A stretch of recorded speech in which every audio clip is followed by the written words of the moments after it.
అసలు ఒకటి పూర్వం చేసేవారు చక్కగా శనగపప్పు ఎండబెట్టి ఆడించుకుని ఉంచుకునేవారు.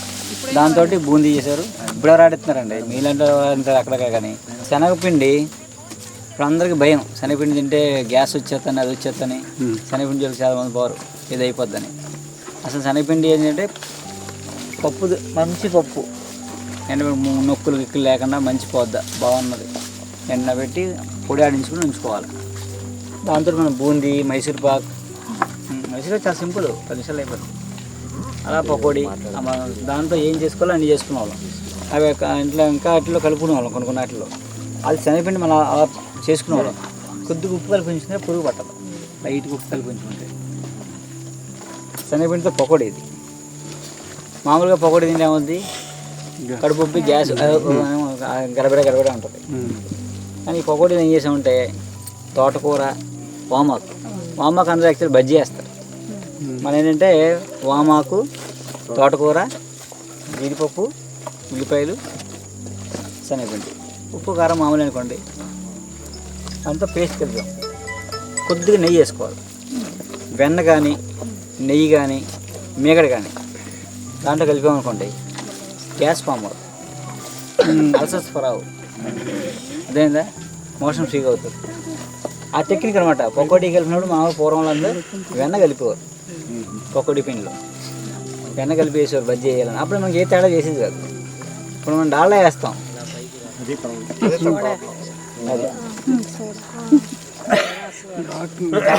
డాల్డా వేస్తాం కాబట్టి అయింది. రైట్ సార్, ఓకే, బాగుంది.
హలో ఫ్రెండ్స్, పిఎంసి ఆన్లైన్ని సబ్స్క్రైబ్ చేసుకోండి.